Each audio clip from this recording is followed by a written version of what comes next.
بسم اللہ الرحمن الرحیم۔ فتح مکہ حق و باطل کے درمیان ایک فیصلہ کن معرکہ تھا۔ اس معرکے کے بعد اہل عرب کے نزدیک رسول اللہ صلی اللہ علیہ وآلہ وسلم کی رسالت میں کوئی شک باقی نہ رہ گیا تھا۔ اسی لیے حالات کی رفتار یکسر بدل گئی اور لوگ اللہ کے دین میں فوج در فوج داخل ہونے لگے، مگر اب ایک ایسی طاقت کا رخ مدینے کی جانب ہو چکا تھا جو کسی جواز کے بغیر مسلمانوں سے چھیڑ چھاڑ کر رہی تھی۔ یہ طاقت رومیوں کی تھی، جو اس وقت روئے زمین پر سب سے بڑی فوجی قوت کی حیثیت رکھتی تھی۔ اس سے پہلے یہ بتایا جا چکا ہے کہ چھیڑ چھاڑ کی ابتدا شرجیل بن عمرو غسانی کے ہاتھوں رسول اللہ صلی اللہ علیہ وآلہ وسلم کے سفیر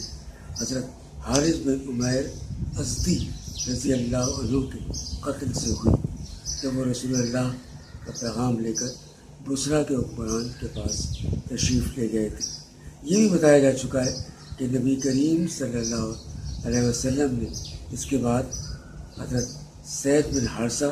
رضی اللہ عنہ کی سرکردگی میں ایک لشکر بھیجا تھا، جس نے رومیوں سے سرزمین موقع میں خوفناک ٹکر دی، مگر یہ لشکر ان متکبر ظالموں سے انتقام لینے میں کامیاب نہ ہوا، البتہ اس نے دور و نزدیک کے عرب باشندوں پر نہایت بہترین اثرات چھوڑے۔ قیصر روم ان اثرات کو اور ان کے نتیجے میں عرب قبائل کے اندر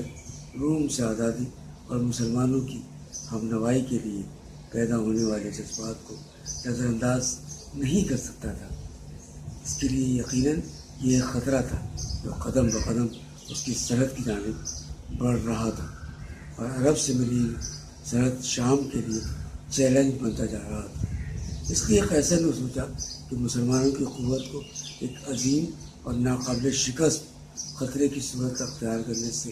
پہلے کچل دینا ضروری ہے، تاکہ روم سے متصل عرب علاقوں میں فتنے اور ہنگامے سر نہ اٹھانے پائیں۔ ان مسئلتوں کے پیش نظر ابھی جنگ موتا کو 1 سال بھی نہ گزرا تھا کہ قیصر نے رومی باشندوں اور اپنے ماتحت عربوں یعنی آل غسان وغیرہ پہ مشتمل فوج کی فراہمی شروع کر دی اور ایک خون ریز اور فیصلہ کن معرکے کی تیاری میں لگ گیا۔ ادھر مدینے میں پے در پے خبریں پہنچ رہی تھیں کہ رومی مسلمانوں کے خلاف ایک فیصلہ کن معرکے کی تیاری کر رہے ہیں۔ اس کی وجہ سے مسلمانوں کو ہر وقت کھٹکا لگا رہتا تھا اور ان کے کان کسی بھی غیر مانوس آواز کو سن کر فوراً کھڑے ہو جاتے تھے۔ وہ سمجھتے تھے کہ رومیوں کا ریلا آ گیا۔ اس سے مزید اضافہ منافقین کی ان ریشہ دماریوں سے ہوا جو انہوں نے رومیوں کی تیاری کی خبریں مدینے پہنچنے کے بعد شروع کی۔ انہوں نے ایک مسجد کی شکل میں جو مسجد ضرار کے نام سے مشہور ہوئی سازشوں کا ایک اڈہ تیار کیا۔ اس کی بنیاد اہل ایمان کے درمیان تفرقہ اندازی اور اللہ اور اس کے رسول کے ساتھ کفر اور ان سے لڑنے والوں کے لیے گھات کی جگہ فراہم کرنے کی ناپاک مقصد پر رکھی، اور رسول اللہ صلی اللہ علیہ وسلم سے گزارش کی کہ آپ اس میں نماز پڑھا دیں، لیکن رسول اللہ نے اس مسجد میں نماز کی ادائیگی کو جنگ سے واپسی تک کے لیے مؤخر کر دیا، کیونکہ آپ تیاری میں مشغول تھے۔ اسی طرح منافقین اپنے مقصد میں کامیاب نہ ہو سکے اور اللہ نے ان کا پردہ واپسی سے پہلے ہی چاک کر دیا۔ چنانچہ آپ نے غزوے سے واپس آ کر اس مسجد میں نماز پڑھنے کے بجائے اسے منہدم کرا دیا۔ ان حالات و خبروں کا مسلمان سامنا کر ہی رہے تھے کہ انہیں اچانک ملک شام سے تیل لے کر آنے والے ڈپٹیوں سے معلوم ہوا کہ ہرقل نے 40,000 سپاہیوں کا ایک لشکر جرار تیار کیا ہے اور روم کے ایک عظیم کمانڈر کو اس کی ذمہ داری اور کمان سونپی ہے۔ اپنے جھنڈے تلے عیسائی قبائل کو جمع کر لیا ہے اور ان کا ہراول دستہ بلقا پہنچ چکا ہے۔ اس طرح ایک بڑا خطرہ مجسم ہو کر مسلمانوں کے سامنے آ گیا۔ پھر جس بات سے صورتحال کی نزاکت میں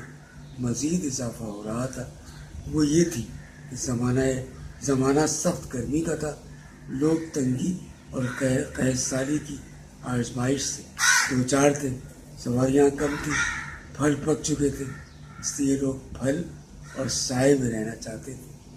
وہ فوری طور پر روانگی کے لیے تیار نہ تھے۔ ان سب پر مستضاد مسافت کی دوری اور راستے کی پیچیدگی اور دشواری تھی، لیکن رسول اللہ صلی اللہ علیہ وسلم کی حالات اور واقعات پر بھرپور انداز میں نظر تھی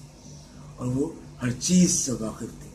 اس لیے عسرت اور شدت کے باوجود آپ نے طے کیا کہ رومیوں کو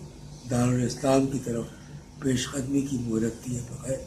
خود ان کے علاقے اور حدود میں گھس کر ان کے خلاف ایک فیصلہ کن جنگ لڑی جائے۔ وما علینا الا البلاغ۔